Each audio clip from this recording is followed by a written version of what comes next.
자, 그런데 지금 이 중요한 이 세 인물이 숙청된 거는 저번에 얘기를 했잖아? 근데 오늘 메인 어마어마한 사람이 또 한 명이 숙청됐습니다.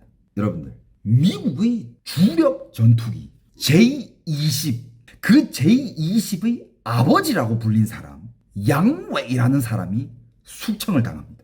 이 숙청을 당했다는 걸 어떻게 아느냐? 이 양웨이라는 사람은, 예를 들어서 이 양웨이라는 사람은 어마어마한 진짜 제20 전투기의 아버지라고 불릴 정도라면 굉장히 높은 사람일 거 아니야. 그럼 그 사람이 속해져 있는 그 뭐 소속이라든지 그 회사에 그 사람이 뭐 연혁이라든지 소개가 이렇게 있을 거 아니야. 그게 없어진 거야. 그게 없어졌다라는 건 딱 두 가지. 그냥 보기 좋게 뭐 정년 퇴직을 했다? 그러면 그거 안 없어져요. 심지어 더 뉴스를 내보내지. 몇십 년 동안 고생했고 이런 사람이 이제 근데 아예 소리 소문 없이 없앤다? 이거는 숙청을 당했다라는 거든가 아니면 조사를 받고 있다라는 거예요. 이 양웨이라는 사람은 진짜 J-20 중국의 대표적인 전투기죠, 그죠? 거기 총 설계사이고 중국의 중력주의 중력, 중국 국가적 중력 중의 중력이라고 수식어가 달려있고, 시진핑이 미국과의 전략 경쟁에서 심리적 버팀목으로 존재했던 인물, 그리고 이 J-20이라는 전투기는 대만을 위협하는 최강 카드의 상징적인 설계, 그리고 그 설계자가 이 양웨이야. 이름이 또 왜 양웨이야? 나 진짜 불편하네. 왜 하필 수많은 이름을 가진 설계자들이 많을 텐데 왜 하필 양웨이를 썼어? 나 진짜. 이 양웨이라는 사람은 탕웨이도 있고 뭐 왕웨이도 있고 짱웨이도 있고 할 텐데 왜 하필 양웨이야? 여러분들, 이 양웨이가 똑같은 발음으로 무슨 뜻인지 알아요? 양웨이라고 하면 발기부전이라는 뜻이에요. 여러분들, 리얼입니다. 한자만 달랐지 발음이 똑같아. 그냥 양웨이라고 하잖아. 발기부전이라는 뜻이에요. 안 서? 야, 이거 부정타게, 중국을 대표하는 그 전투기를 설계하는데 발기부전인 애를 써. 이름 따라간다 이거야. 야, 하필 또 양웨이야. 자, 이 양웨이라는 사람은 중국 공식적으로 어떤 홍보를 했던 인물이냐면 민족의 척추, J-20의 아버지, 이런 식으로 떠받들어졌었고, 중국 과학원의 원사이자 중국 한국공업그룹 부총경리, 중앙위원회 후보위원 등 막강한 지위를 지녔던 사람입니다. 자, 이 방금 앞서서 얘기한 중국 항공공업그룹은 중국 공군용 전투기 대부분의 연구개발 생산을 맡는 초대형 국유기업이니까 지금 그 그룹의 회장급 인사들이 잇따라 숙청되고 있다고 합니다. 이런 상황에서 이 양웨이라는 사람, 기술개발 총괄 부총경리인 양웨이가 깨끗할 리가 없죠. 특히 이 J-20 개발에는 천문학적인 자금이 들어갔는데 아직까지 왜 엔진은 완벽하지 못하고 완성되지 못했고 스텔스는 과연 기준을 충족을 했는지, 항전 장비 역시 레이더 연구소처럼 민수칩으로 대체된 것이 아닌지. 왜냐하면 J-20이라는 전투기가 나중에 진짜 전쟁이 일어났을 때 중국의 주 위협으로, 주 무기로 나가야 되는 그런 전투기인데 거기에 문제가 있는지 없는지 그거를 마음속으로 아주 잘하고 있는 사람이 누구야? 바로 이 양웨이라는 사람이야. 얘를 제대로 털잖아요. 그럼 얘가 솔직하게 얘기하면 이 J-20 전투기에는 어떤 결함이 있고 어떤 문제가 있는지 나올 겁니다. 자, 왜 얘까지 숙청을 하느냐? 일단 실천에서 일단 그 베네수엘라, 이란, 이런 지금 미국이랑 한 이런 실전들에서, 파키스탄도 그렇고 이런 실전에서 봤을 때 일단 중국산 방공 레이더는 먹통이죠, 그죠? 그리고 뭐 방공 시스템도 먹통이고 레이더도 먹통인데, 그러면 진짜 전쟁이 일어났을 때 메인 역할을 해야 되는 이 J-20 스텔스, 이건 과연 제대로 작동을 하냐 이거야. 그리고 봐봐, 연결이 되는 게, 자, 중국산 방공 레이더 문제가 있죠? 그렇다면 이 레이더를 만든 레이더 전문가들이 조작과 부패 혐의로 지금 잡혀갔잖아? 그렇다면 과거에 이 J-20 전투기 스텔스 성능을 검증할 때 사용한 레이더 장비와 측정 데이터도 결국 같은 기관, 같은 체계, 같은 사람들이 만든 거 아니냐라는 거야. 즉, 만약 스텔스 성능을 평가하는 레이더 자체가 조작된 불량품이었다면 지금 중국의 J-20 이 전투기도 나왔던 그 수치가 있을 거 아니야. 예를 들면 J-20의 레이더 반사 면적이 아주 작다. 탐지되기가 어렵다. 은밀하게 침투할 수 있다. 이런 평가들, 각종 시험 수치들, 그런 것들도 다 거짓말일 가능성이 있다라는 거예요. 왜냐? 레이더 자체가 짭퉁이니까. 그럼 그 짭퉁 레이더로 측정해낸 이 수치가 제대로겠어? 이런 합리적인 의심을 해볼 수 있다는 거예요. 시진핑도 지금 그런 의심을 하는 거야. 근데 만약에 그게 진짜다 그러면 와, 중국 지금 큰일이에요. 그러면 진짜 지금 중국의 국방력은 처음부터 끝까지 100%까지는 아니지만 정말 대부분이 뻥튀기가 되어 있을 수도 있다라는 거야. 그러니까 그냥 까놓고 얘기하면 이런 거야. 한쪽은 가짜 레이더를 만들고 한쪽은 가짜 스텔스를 만들 다음에 둘이 짜가지고 각본을 만들어가지고 딱 테스트를 하고 각본으로 짭퉁 그 테스트 결과를 딱 가지고 와가지고 예쁜 데이터를 딱 만들어가지고 시진핑한테 갖다 바치는 거야. 그러면서 시진핑 주석님 이 데이터가 나왔습니다. 우리 보조금 더 필요해요? 이런 식으로 보조금을 예산을 따냈다라는 거지. 근데 여러분들 이게 미국에서도 이런 기사가 나온 적이 있어요. 그러니까 가짜 전투력이라고 하죠. 이런 가짜 전투력, 중국의 가짜 전투력, 뻥 튀어진 전투력에 관련된 그런 공개 자료들은 굉장히 많습니다. 여러분들이 관심이 있어가지고 그 검색해보잖아? 거기 관련 분석한 데이터나 자료들이 굉장히 많아요, 이미.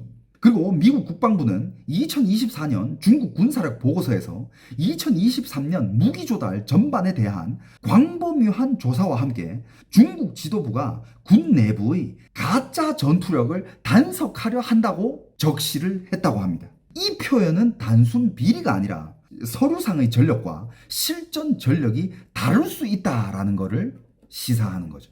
그리고 지금 J-20 전투기 총설계사의 양웨이, 방금 그 발기부전 그 친구, 양웨이의 공개 프로필이 최근 중국의 과학원 사이트에서 삭제가 됐어요.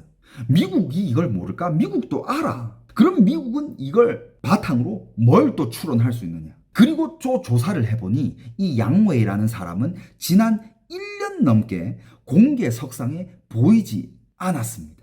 물론 이것만으로 그 양웨이라는 사람의 유죄를 단정할 수는 없지만 중국은 아무 이유 없이 한 고위 간부의 프로필을 홈페이지에서 삭제하지 않아요. 최소한 방산 항공 우주 개통 숙청 흐름과 무관하다고 보기는 어려운 상태죠. 그렇다고 해서 미국 입장은 또 이렇습니다. 그렇다고 해가지고 J-20의 스텔스 성능이 완전 가짜다. 그렇게 얘기하기도 약간 좀 애매하대. 시험 데이터가 전부 조작이다. 실전 가면 바로 무너진다. 그렇게 얘기하기에도 미군 입장에서는 살짝 좀 애매하대. 왜냐? J-20 전투기는 이미 상당수가 실전 배치된 플랫폼으로 평가되고 있고 서방 분석에서도 중국이 생산 속도를 빠르게 끌어올리고 있다라는 점을 인정을 한다고 합니다. 한 보고서에 따르면 최근 분석에서는 J-20A 생산이 연 120대 수준까지 올라갔다라는 보고서가 있어요. 물론 이게 진짜인지 가짜인지는 모릅니다.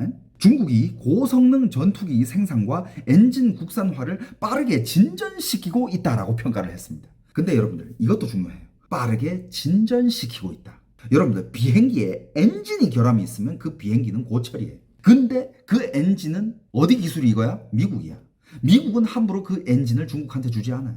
빠르게 진전시키고 있다. 하지만 이거를 미완성형이지만 중국의 J-20이 완전 종이 호랑이다 라고 얘기하기도 어렵다라는 거예요. 그래도 미국은 최대한 경계심을 가지는 거죠. 왜냐하면 적을 알아야 지피지기 백전백승이잖아. 적을 알아야 이기는데 그렇다고 적을 완전 무시해도 안 돼. 굉장히 신중합니다. 그리고 또 미 공군 태평양 사령부 사령관 케네스 월즈바흐는 2022년 동중국해에서 F-35와 J-20이 근접 조우한 뒤 중국 측의 지휘 통제와 운용이 인상적이었다고 말을 했다라고 합니다.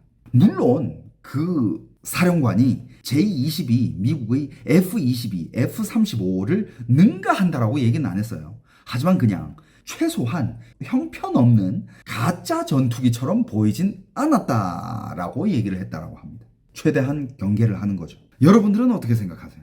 하지만 지금 이 중국 내부에서 이렇게까지 숙청의 숙청을 조사에 조사를 하고 있고, 그리고 지금 이 제20 관련된 개발자들, 연구자들 그중에서 대빵까지 이렇게 잡아갔잖아요. 문제가 있다라는 겁니다. 그리고 지금 시진핑이 뭐가 공포냐, 뭐에 떨고 있냐. 만약에 정말 최악의 경우에 내가 이때까지 받아봤던 중국 레이더나 중국 뭐 탄도미사일이나 중국의 제20 이 전투기들의 테스트 데이터가 다 조작되고 어느 정도 가짜다. 그러면 진짜로 대만 무통은 수포로 돌아가는 거예요. 그 말도 안 되는 고철들로 어떻게 전쟁을 해? 못해. 그렇게 되면 중국은 어떻게 해야 돼요? 무조건 미국한테 숙이고 미국이랑 협상해야 됩니다. 근데 이걸 미국이 모를까? 미국 알지. 그러니까 미국 지금 그냥 딱 뒤로 제끼고 그래 우리 미팅 천천히 해. 지금 이런 상황이에요. 물론 오직 이것 때문에 회담을 연기했다라고 하긴 애매하지만 어느 정도 작용을 하지 않았을까. 그리고 여러분들, 미국은 급하면 거기는 움직여요. 뭔가를 하고 추진을 하고. 하지만 미국이 3월 말에 하기로 했던 정상회담 그거 연기하자라는 데는 아무 이유 없이 연기할까? 진짜 내가 힘들어가지고 중국한테 연기 좀 해줘 요청했을까? 미국은 그런 자기들이 만약에 그걸 블러핑이라고 하죠. 진짜 자기들이 힘든 상황에 있으면 오히려 연기를 안 할걸? 연기했다라는 거를 뭐 우리는 지금 힘들어가지고 너무 지금 이란 때문에 우리가 정신없어가지고 연기를 신청한다? 이거 완전 약점 보여주는 거 아니야. 미국은 그런 식으로 하지 않습니다. 그리고 여러분들, 지금 미국에서는 어떤 얘기를 하고 있냐면 미국의 해군들, 그리고 중동 담당 지휘관들, 그리고 미국 국방부의 내부 브리핑 라인, 미국 해군 5함대 관련 전문가들, 그 다음에 CSIS 같은 미국의 싱크탱크, 그리고 일부 미국의 공화당 강경파 의원들, 이 사람들이 입을 모아가지고 하는 얘기가 있습니다. 뭐냐? 호르무즈 해협의 자유항행을 확보하지 못하면 전략적으로 패배다. 즉 이번 미국 대 이란은 미국이 진 거다라고 볼 수 있죠. 맞잖아 여러분. 지금 이란을 때렸냐, 이란을 얼마나 무력화시켰냐, 이것보다 호르무즈 해협을 통제를 했느냐 안 했느냐가 약간 승패의 기준으로 가고 있다라는 겁니다. 호르무즈 해협이 왜 그렇게 중요하냐? 전 세계 원유 흐름의 핵심 목줄이죠. 세계 원유의 약 20에서 25%가 여기를 통과합니다. 이란 원유뿐만 아니라 그 주변에 있는 중동 국가에서 나오는 원유들 다 이쪽으로 통과해요. 그래가지고 중국도 가고 한국도 가고 일본도 가는 겁니다. 특히 한국한테는 이거 거의 목숨줄이에요. 하지만 이란은 지금 최종 카드가 뭐냐? 가진 게 없어. 그냥 계속 협박을 하죠. 니들이 우리를 계속 이렇게 치면 우리는 이 해협을 막겠다. 이 해협에 가지고 뭐 기뢰를 설치하겠다. 전 세계 유가를 띄우겠다. 막 이렇게 날뛰는 거야. 지금 미국이 하고 있는 전쟁은 물론 이란 정권의 약화, 핵시설 타격 이것도 있지만 이제 그 뒤에 더 중요한 게 뭐냐? 에너지 흐름을 통제하는 겁니다. 지금 이 석유라는 에너지를 미국이 통제하는 순간 당연히 달러 패권은 영원히 유지되고 미국은 영원한 강국으로서 또 수많은 나라들이 추종을 받게 될 거고 이러면서 이 미국이 계속 이제 앞으로 나아가는 건데 그래야 중국도 컨트롤하고 다 이제 자기 손에 넣을 수 있는 거야. 중국이 더 이상 무슨 인민폐 패권, 석유 이제 달러로 사지 말고 인민폐로 사라 이런 개소리를 못 하게끔 미국이 그걸 만들 수 있는 거거든. 그리고 그걸 장악했을 때 미국이 원하는 유가를 조정도 할 수 있는 거예요. 미국 입장에서 유가가 너무 올라가면 미국 입장에서도 안 좋아요. 물론 적당히 올라가면 미국도 돈을 벌겠지만 너무 어처구니 없이 올라간다? 그러면 미국 입장에서도 그건 안 좋은 거예요. 그렇기 때문에 미국이 이런 에너지를 딱 장악했을 때, 에너지의 길목을 장악했을 때 미국은 정말로 이제 유가까지 컨트롤할 수 있으면 그때는 이제 미국이 더 막강한 파워를 쥐게 되는 거죠. 호르무즈 해협을 컨트롤할 수 있다, 장악할 수 있다가 미국이 이란과의 전쟁에서 이겼냐 없느냐를 판단할 수 있는 한 잣대가 될 수 있다는 거죠. 만약에 여기서 미국이 그 해협을 장악을 못한 채로 이란이랑 무슨 협정을 맺었어. 협정 맺고 그래 우리가 이런 거 들어줄 테니까 니들은 이제 이 해협을 향후 몇 년 동안은 건드리지 마. 잘 지나가게끔 해줘. 이런 협정을 맺었다. 이건 미국이 진 거야. 그때는 진짜 미국이 진 거예요. 그건 말이 안 되는 거야. 지금 무조건 미국이 이 호르무즈 해협을 장악을 했을 때 그제서야 전 세계가 아마 미국이 이겼구나. 미국은 향후 패권을 계속 가지고 가겠구나. 미국은 패권국이구나. 이걸 인정하게 될 거예요. 만약에 미국이 여기서 이란이랑 무슨 협정을 맺어가지고 그래 우리 갈게 하고 군을 뺀다. 야 그때는 미국의 신용도 전 세계적으로 이제 바닥 찍는 거지. 그때 미국은 흔들립니다. 해협이 만약에 진짜 막힌다. 그럼 어떻게 돼요? 유가 완전 폭등이죠. 그때는 진짜 200달러야 200달러. 그 다음에 글로벌 인플레이션 재폭발하고 한국, 일본, 중국 경제 타격 직접탄이죠. 그죠? 그리고 미국도 당연히 정치적으로 타격을 받습니다. 트럼프도 이제 지지율을 지켜야 되고 하니까 과연 미국이 거기를 어떻게 장악을 할지는 뭐 어떤 전문가들이 얘기하기는 이건 뭐 전 뭐 제가 한 얘기는 아니까 어떤 전문가들이 얘기하기에는 거기를 만약에 장악하기 위해서는 그쪽으로 상륙 작전을 할 수밖에 없대. 상륙 작전을 해가지고 일단 일부 땅들을 이제 확보해 나가면서 조금씩 확보하고 그 다음에 더 많은 군인을 투입하고 군 장비들을 투입해가지고 기지를 만들고 그 다음에 거기를 막아버리는 거야. 어떻게? 혁명 수비대가 더 이상 그 바다에다가 장난을 못 치게끔 이런 식으로 하는 건데 그게 과연 그렇게 될지는 그건 이제 지켜봐야 되겠죠. 그죠? 지상군 투입 얘기 나오고 있죠. 여러분들 아까 누가 한국이 지금 웃을 수 없는 상황이라 그랬잖아요. 자, 한국이 지금 왜 웃을 수 없냐 거기에 대해서 좀 얘기를 해볼 건데 아이고 여러분들 지금 어떻게 돌아가고 있냐면 자 지금 전 세계적으로 지금 중요한 거는 한국한테도 그렇고 뭐 전쟁도 전쟁이겠지만 더 중요한 거는 에너지 확보예요. 지금 이 순간에도 누가 원유를 안정적으로 확보하느냐 누가 공급망을 먼저 선점하느냐에 따라 국가의 운명이 갈라지고 있는 그런 상황이에요. 그런데 지금 상황이 굉장히 흥미로운 게 뭐냐 여러분들 일본이 지금 미국이랑 얼마나 빠르게 움직이고 있는지 알아요? 지금 한국 국내에서는 뭐 일본도 무슨 뭐 주저하고 있다 뭐 이런 식으로 기사를 내고 있는데 여러분들 아니에요. 일본 지금 미국한테 겁나 발빠르게 바짝 붙고 있어요. 일본은 지금 단순히 뭐 기름을 사는 나라가 아니라 새로운 에너지 질서에 올라탄 나라가 되고 있는 상황이에요. 뭐냐? 최근 일본은 미국과 함께 대규모 에너지 계약 흐름에 올라탔다라고 합니다. 그 기사 보셨어요 혹시? 여러분들 미국과 일본이 원유 동맹을 맺는다고 합니다. 일본은 지금 이렇게 움직이고 있어요. 비축유 8천만 배럴 방출 중동 의존도를 줄이려고 하고 미국산 원유 수입을 확대한다고 합니다. 그리고 LNG, 원전, 인프라 투자까지 패키지로 지금 미국이랑 연결을 시키고 있어요. 이거는 그냥 지금 이 상황에서 미국이 일본한테 막 압력을 가하고 있잖아요. 니들 파병해라 뭐 해라 뭐 해라. 일본은 지금 그냥 대응하는 수준이 아니라 지금 일본은 전략대로 잘 움직이고 있어요. 그리고 미국이 지금 일본이랑 체결하고 있는 이런 것들을 보면 미국은 일본을 같이 갈 나라로 보고 있다라는 흐름이에요. 왜냐 여러분들 이거 속보 떴네. 미국 재무부에서 이걸 발표했다고 합니다. 일본은 최고의 기뢰 제거 장비를 보유하고 있다. 오늘 정상 간 좋은 논의를 했다라고 발표를 했대. 여러분들 이거 지금 일본은 확실하게 미국 쪽으로 방향을 확실하게 잡았어요. 그리고 일본은 미국에 투자까지 하고 있죠. 자, 지금은 원유의 90%를 중동에 의존하는 일본이 향후로는 미국산 원유 수입을 늘릴 것이라고 합니다. 뭐 이제 에너지 동맹을 맺었으니까 이제. 그리고 일본이 얘기한 대미 투자 5,500억 달러 있잖아요. 투자액은 뭐 향후 구체화할 예정이라고 하지만 투자처로는 알래스카 유전이 굉장히 유력하고 그 다음에 미국 본토 셰일 유전도 후보로 거론되고 있다고 합니다. 아무튼 지금 일본은 미국이랑 거의 지금 같이 가요. 미국도 그걸 인식하고 있고 그리고 여러분들 미국이랑 일본이랑 대만이랑 반도체 동맹을 또 발표한 거 아세요? 원래는 치4야. 한국도 있어야 되는데 한국이 빠졌어요. 지금 심각합니다. 굉장히 심각해요. 지금 일본은 굉장히 전략적으로 미국과 딜을 치면서 미국의 그 배에 올라타면서 방향을 확실히 틀면서 지금 잘 가고 있어. 근데 한국은 지금 뭐 하냐? 한국은 지금 정확히 말하면 전략을 짜가지고 한국도 지금 뭐 어떻게 하려고 하고 있는 게 아니라 그냥 불만 끄고 있어. 그냥 불씨를 꺼야 되는데 불씨는 저기 냅두고 그냥 급한 불만 계속 끄고 있어.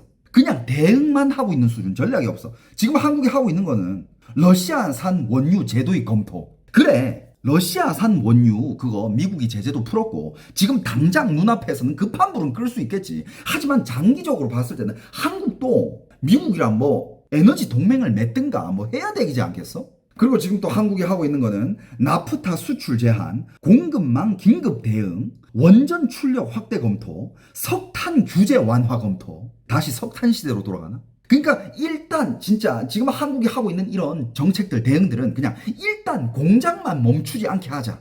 그 뒷일은 나중에 생각하자. 여러분들, 이거는 문제입니다. 이게 왜 문제냐? 지금 이 싸움은 버티기 싸움이 아니에요. 오랫동안 버티고 우리가 석유 아껴 쓰면서 일단 버텨보자 해가지고 우리가 살아남을 수 있는 싸움이 아니야. 버티기 게임이 아니라 이거는 에너지 선점 게임이에요.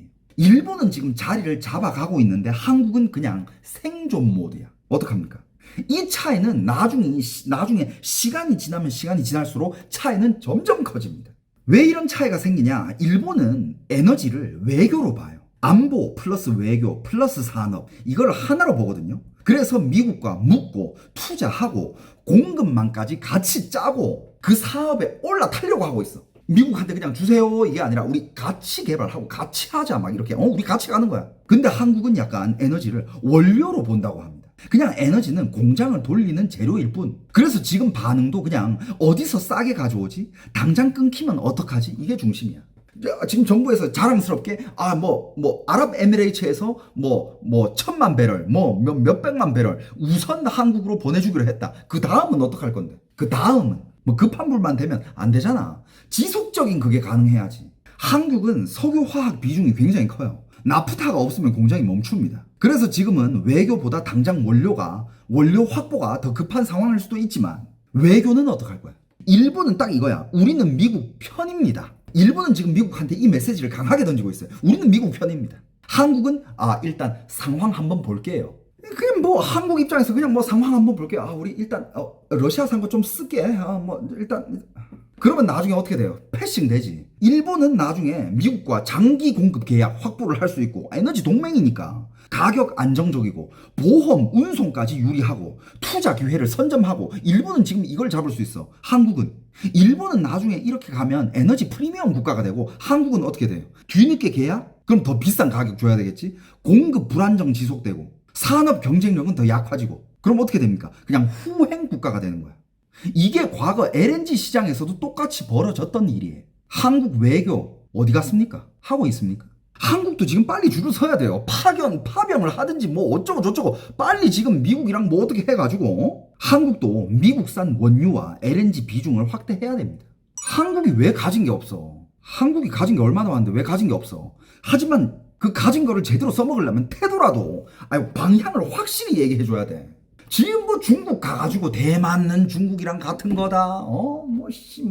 그러니까 지금 한국에서 공항에서 이거 했다며. 대만을 중국 대만이라고 표기했다며. 대만에서 빡쳐가지고 이제 한국이라고 표기 안 한대. 남한이라고 표기하겠대. 그러면서 대만이랑 일본이랑 미국이랑 반도체 동맹 맺고 한국은 왜 안 껴준? 기사 찾아보세요. 기사 다 났습니다. 이따가도 얘기할 거예요. 한국은 지금 빨리 에너지 동맹에 참여를 해야 돼요. 어디랑? 당연히 미국이랑 동맹해야지. 미국이 원하는 거 들어주면서 에너지 동맹이 돼야 됩니다. 에너지로 확보를 해야 돼요. 에너지 확보 안 하면 네가 뭘 하든 한국이 무슨 반도체고 나발이고 뭘 하든 에너지 없으면 그냥 이거예요. 지금 한국은 우리는 어디 편이라라는 걸 이걸 명확하게 해야 조건이 좋아지는 그 기로에 서 있어요. 딱 지금 거기야. 지금 정부 뭐 하고 있는데? 여러분들 지금 이 판은요 늦게 들어갈수록 불리합니다. 자, 그리고 그러면서 지금 반도체 동맹, 여러분들 반도체 동맹이라 하면 치4야, 치4. 미국, 일본, 대만, 한국까지 한국이 포함해가지고 치4인데 여러분들 최근에 무슨 일이 있었는지 알아요? 미국 애리조나주, 일본 구마모토현, 대만 가오슝시가 반도체 공급망 협력을 위한 3자 MOU를 맺었어요. 한국 빼놓고 반도체 공급 MOU 한국 있어야 될 거 아니야. 여러분들 이 세 곳은 공통적으로 TSMC 생산 거점과 연결된 지역이라서 지방정부 산업 거점 차원의 협력 체계를 만드는 것이 핵심이라고 합니다. 한국도 평택 이런 데 들어갔어야 될 거 아니야. 맞아. 얼마 전에 그 기사도 나왔죠. 맞아. 일본, 미국 조선업에다가 1,500억 투자 조율. 그 기사. 나도 그거 지나가면서 그 기사 본 것 같아. 이러다가 진짜 조선 산업까지 뺏기는 거야? 아직도 지금 한국은 뭐 하고 있는 거야? 중국 눈치 보는 거야? 뭐 하는 거야 도대체?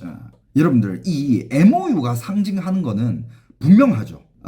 미국이 반도체 공급망 재편에서 일본, 대만과의 결속을 점점 더 선명하게 드러내고 있다는 신호예요. 그러면서 실제로 관련 보도에서는 이 협력을 반도체 삼각 동맹이라고 표현을 했어요. 삼각. 미국, 일본, 대만, 한국은 미국의 기술 동맹 축이 일본, 대만 중심으로 기울 수 있다라는 우려가 제기되고 있습니다.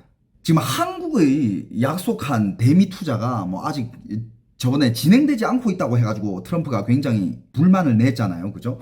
뭐 관세 올리고. 왜 약속을 했으면 지켜야지. 뭐 왜 안 하는 거야? 뭐야 도대체. 지금 이 흐름이 왜 중요하냐면 미국이 공급망 재편에서 대만의 첨단 생산 능력, 일본의 소재, 장비, 거점, 미국 내 제조 기지를 하나로 묶는 그림을 더 강하게 밀고 있다라는 거예요. 여기 한국 껴야 돼. 한국은 지금 여기서 안심할 수 없어요. 이 미국, 일본, 대만이 이 반도체 동맹 MOU를 체결했다라는 거는 한국 없이도 별도 반도체 블록을 부분적으로 강화하고 있다라는 겁니다. 이러다가 한국 진짜 패싱 당해. 근데 여러분들 더 엉망인 거는 이런 기사는 메인에 안 떠. 메인에 뜨는 기사라고는 미국의 악마화. 미국이 책임질 수도 없는 전쟁을 시작해가지고 지금 책임을 다른 나라에 떠넘기고 있다. 끝없는 미국의 악마화. 이런 기사만 메인이야. 트럼프 삐졌다. 호르무즈 해역 파병 압박. 야, 파병하라 할 때 기회 줄 때 파병해야 돼 이거. 그렇다고 그냥 그래 파병해줄게 이게 아니라 파병을 하든 뭘 하든 지금 일본이 하는 것처럼 뭐 에너지 협정이든 뭐든 뭐 따내야 될 거 아니야. 지속 가능한 단기적으로 그냥 뭐 석유 몇백만 배를 받았다고 야 아랍에미레이츠가 우리한테 줬다 그 후에는 어떡할 건데. 여기 또 뭐 이런 기사 뜨네. 카타르 LNG 17% 심각한 손상. 이란에 폭격 받았잖아요. 한국도 그 호르무즈 해협으로 어마어마한 자원을 수입을 하고 있는데 이것도 좀 바꿀 필요가 있어. 거기 몰빵해 있으니까 지금 한국이 이렇게 그냥 고지고대로 쳐맞고 있지. 이란의 공격으로 카타르 에너지 LNG 수출 능력의 17%를 담당하는 시설이 손상됐으며 이를 복구하는데 3, 5년이 걸릴 것이라고 말했다고 합니다. 3, 5년 동안 뭐 5부제, 10부제? 안 그래도 댓글에 5부제, 10부제 뭐라고 저한테 알려주던데 그럼 제일 강한 건 뭐야? 1부제인가? 나중에 이러다가 뭐 버티다가 그냥 자동차 이제 몰지 마세요 이렇게 나오겠어? 한국은 카타르 LNG의 2위 수입국이라고 합니다. 아무튼 오늘 또 제가 이렇게 여러분들한테 전달한 소식들이 또 도움이 됐다면 여러분들 꼭 즐겨찾기 한 번씩만 부탁드리겠습니다. 오케이?